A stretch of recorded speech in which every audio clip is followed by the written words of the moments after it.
प्राथमिक विद्यालय चल रहे हैं, ये जितने भी गांव में ग्रामीण क्षेत्रों में विद्यालय चल रहे हैं, उनमें गरीब किसानों के बच्चे पढ़ते हैं या फिर बड़े बड़े उद्योगपतियों या फिर बड़े बड़े नेताओं, बड़े बड़े अधिकारियों के बच्चे पढ़ते हैं? किन किन लोगों के बच्चे पढ़ते हैं इनमें? स्कूलों के बारे में जो शिक्षा व्यवस्था खराब है उसके बारे में आप क्या कहना चाहेंगे? स्कूलों के बारे में जो चल रही है, कुछ स्कूल ऐसे भी है, मेरे पास लेटर आया एक, ये गांव पड़ता है जो है। हेलो दोस्तों, नमस्कार। सच 24 लाइव में आपका स्वागत है। मेरा नाम है जितेंद्र कुमार। तो दोस्तों, आज हम भारतीय किसान यूनियन एकता फौजी के राष्ट्रीय वरिष्ठ उपाध्यक्ष जी हैं RN शर्मा जी। इन्होंने किसानों के हित में बहुत सारे कार्य किए हैं और आज हम इनका धन्यवाद देते हैं कि ये हमारे प्लेटफॉर्म पर आए और हमारे साथ चर्चा करने के लिए तैयार हुए। तो शर्मा जी, आपका हमारे चैनल में बहुत बहुत स्वागत है। मैं आपको और आपके चैनल को बहुत बहुत धन्यवाद देता हूँ जो कि मुझे आकर के जहाँ मुझे सम्मानित किया। और तो शर्मा जी, हम आपसे जानना चाहेंगे इस समय जो किसानों के सामने बिजली संबंधी समस्या है उसके बारे में आपके क्या विचार हैं? हाँ, बिजली की समस्या जो है वो ऐसी चल रही है। किसान मतलब किसानों के प्रति, किसान है, मजदूर हैं, इनके प्रति ऐसी समस्या बढ़ा रखी है कर्मचारियों ने कि बिल को कहीं 50,000 रुपए, कहीं 1 लाख रुपए, कहीं 2 लाख रुपए बना दिया। अब बिल कम कराने के लिए अधिकारी के पास चक्कर काट रहा है। अब वो बीच में दलाल लगे हुए, दलाल ये कहते साहब हमें इसमें 20,000 रुपए दे दो या 50 का बिल 20 हमें दे दो और आप 15 रुपए जमा कर दो, तुम्हारा बिल माफ हो जाएगा, कोई बिल नहीं रहेगा तुम्हारे पास। कुछ लाख का बिल है तो उसे 50 दे दो, 20 जमा कर दो, 30 तुम्हें फायदा हो जाएगा। तो ये चक्कर चल रहा है। जबकि महीने का बिल जब 200 रुपए 400 बिल आता है और जो बिल जमा निकालने जाता है उसी को बिल निकालने के बाद जब बिल दे दिया जाए हाथ में तो तत्काल पैसे दे दो, तो भैया जमा कर दे, हमारा वो जमा कर देगा। वो नहीं कर पाता कारण बचते तो अगले महीने डबल के दे देगा वो। तो ये बहुत बड़ा गेम चल रहा है पैसे कमाने का, क्योंकि ये अधिकारी को डरने को काम नहीं कर रहा है। अधिकारी चाहिए भ्रष्टाचार, इसमें लिप्त हैं। तो शर्मा जी, एक और समस्या है किसानों के सामने, बहुत बड़ी समस्या है ये कि उसको समय पर DAP नहीं मिल पाई है अब के वर्ष में। तो इसके लिए क्या है? हाँ, DAP बात बताता हूँ। DAP सरकार से इतना आ रहा है कि किसान भरपूर ले सकता है, बशर्ते हमारे प्रशासनिक कर्मचारी इन्होंने बड़े बाहर भूमि सेटिंग कर रखी है। सेटिंग ऐसी कर रखी है, गाड़ी रास्ता में खड़वा दी आधी उसमें से और आधी ले आए अपने बापे सोसाइटी पे और वहां रख ली। अब मैं 250, 300, 400 लेन लगी हुई है। अब वो खाद मिल नहीं पा रहा पब्लिक को। किसान अब खेती किससे बवे, या तो खाली बवेगा बिगड़वा के DAP के, तो उसमें कुछ होगा भी नहीं, उसमें कुछ भी। और या अगर खाद लेता है ब्लैक से तो वही कट्टा 350 दे रहा है, वहां से मिल रहा है, कंट्रोल से रेट से मिल रहा है, और वही DAP ब्लैक से मिल रही 70 रुपए की। अब बताओ वो DAP उसमें आई कहां से? वो पैसे यहाँ ले रहा है, माल अंतर रखा है, चीजें का माल पड़ रहा है, वो माल माल दूंगा, माल ले लो जाके, क्यों गोदाम छापा पड़ जाए उसके पे। हाँ, तो ये भी गेम चल रहा है तुम्हारा। तो शर्मा जी, एक सवाल और है कि सरकार बहुत सारी किसानों के हित में योजनाएं लेकर आती है, लेकिन उनको धरातल पर लाने में बहुत समय लग जाता है या फिर वो योजनाएं सफल नहीं हो पा रही है। क्या कारण है? उसमें भी मैं ये बोलूंगा कि योजना सरकार से आती है मगर अधिकारी, प्रशासनिक अधिकारी हैं, उस योजना को पहले तो ऊपर करते नहीं है और कर भी देते थोड़ी बहुत, तो थोड़ी योजना निकाली और फिर वो बंद कर दी, वो कागज पूर्ति कर देते हैं, क्योंकि उनको हराम की चाहिए। ये बैठे हुए हैं, उन्हें चिंता किस बात की है? चिंता केवल किसान को है जो कि धूप दोपहर में काम कर रहा है, शाम रात में काम कर रहा है, दिन में कांटे लग रहे हैं, शाम खावे बीच खाए तो कोई खाए, वो दिन रहे। और जब गरीबी जब स्थिति खराब हो जाएगी तो मंडी तैयार हो जाए किसान। तो एक और बात है, मतलब हमारे मोदी जी ने किसानों की आय दोगुनी करने की बात कही थी। उन्होंने योजनाएं भी बहुत सारी लागू की, लेकिन उसका लाभ नहीं मिल पाया।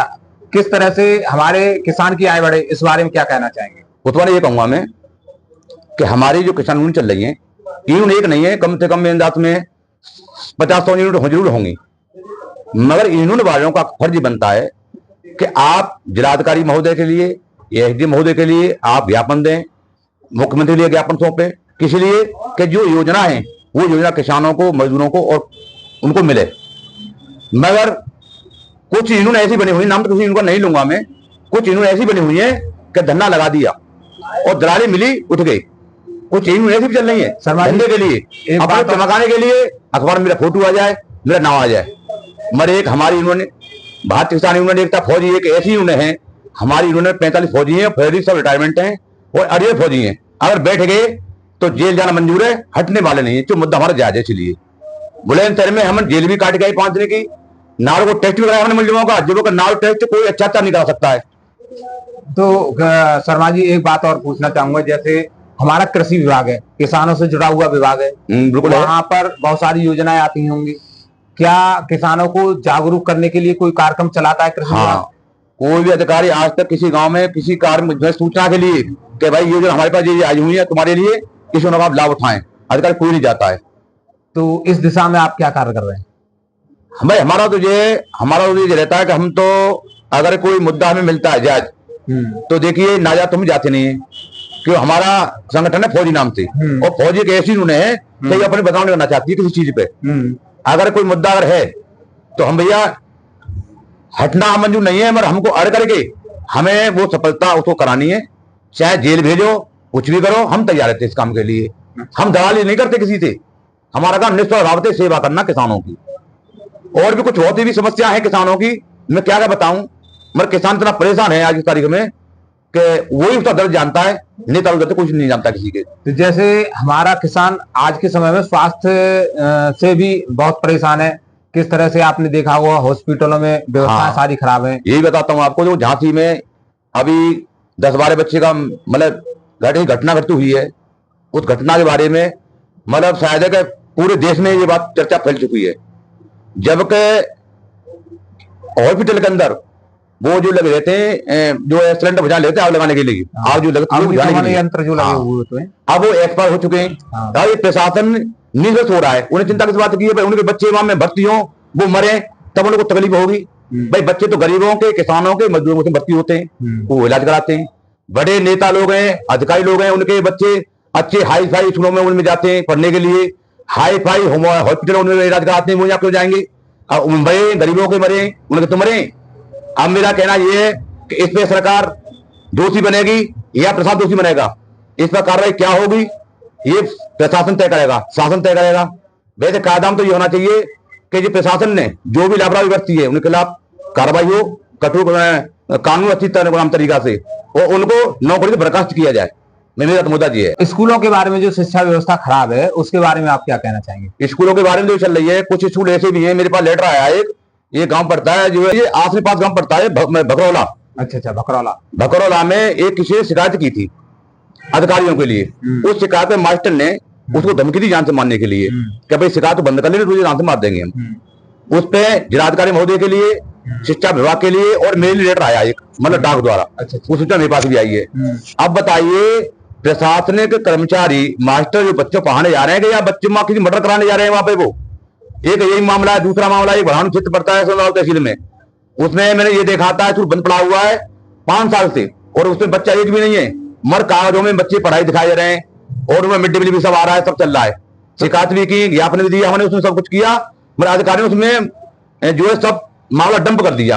कोई जांच नहीं की, सब साठ गांठ करके जांच में लगा दी गई। शर्मा जी एक बात और पूछना चाहूंगा, ये जो प्राथमिक विद्यालय चल रहे हैं, ये जितने भी गांव में ग्रामीण क्षेत्रों में विद्यालय चल रहे हैं, उनमें गरीब किसानों के बच्चे पढ़ते हैं या फिर बड़े बड़े उद्योगपतियों या फिर बड़े बड़े नेताओं, बड़े बड़े अधिकारियों के बच्चे पढ़ते हैं?